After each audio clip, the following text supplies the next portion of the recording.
দর্শক, মিটফোর্ড হসপিটালের সামনে সোহাগ হত্যা মামলায় প্রেস ব্রিফিং করছেন লালবাগ থানার উপ পুলিশ কমিশনার। আমরা সরাসরি যোগ দিচ্ছি সেখানে। এবং দুজনকে গ্রেফতার করে অত্র এলাকার যে সকল সিসি ক্যামেরা আছে সেই সকল ক্যামেরার ফুটেজগুলো কালেকশন করে, এবং আমি ডিসি লালবাগ হিসাবে ঘটনা আমার যেহেতু এটা আমার রেসপন্সিবিলিটির মধ্যে এবং আমার এরিয়ার মধ্যে, আমি বলা যায় 20 থেকে 25 মিনিটের মধ্যে আমি নিজের ঘটনাস্থলে উপস্থিত হই। তাৎক্ষণিকভাবে আমরা লাশটার যেই আইনি ফর্মালিটিজ আছে সুরতাল করা এবং ময়নাতদন্তের যে প্রক্রিয়াটা সেটা সম্পন্ন করে এটা লাশটাকে আমরা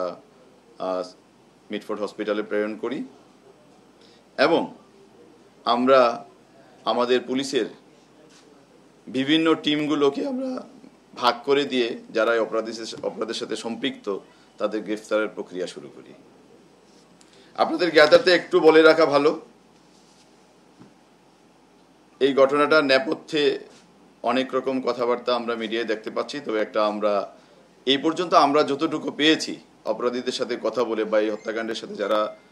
জড়িত বলে এখন পর্যন্ত মনে হচ্ছে, তাদের সাথে কথা বলে আমরা যে সকল তথ্য পেয়েছি এটা একটু আপনাদের নিকট ক্লিয়ার করা দরকার। আমরা যতটুকু জেনেছি ওখানে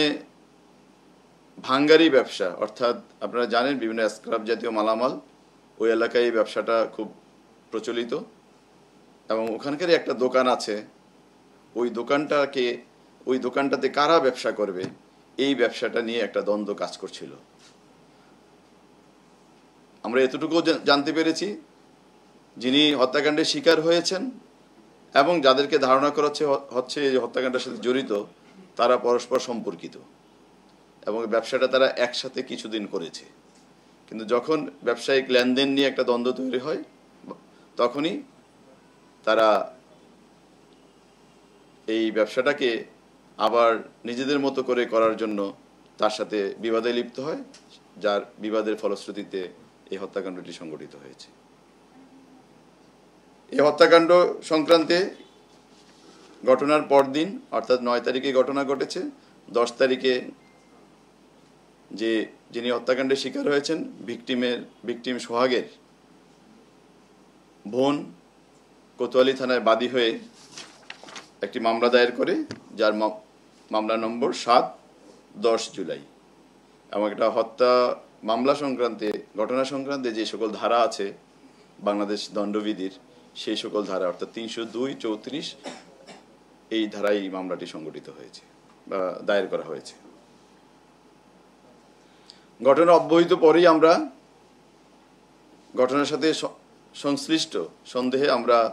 দুজনকে গ্রেফতার করি, এবং আমাদের যে সকল ভিডিও ফুটেজ আমরা পেয়েছি বিভিন্ন ক্যামেরা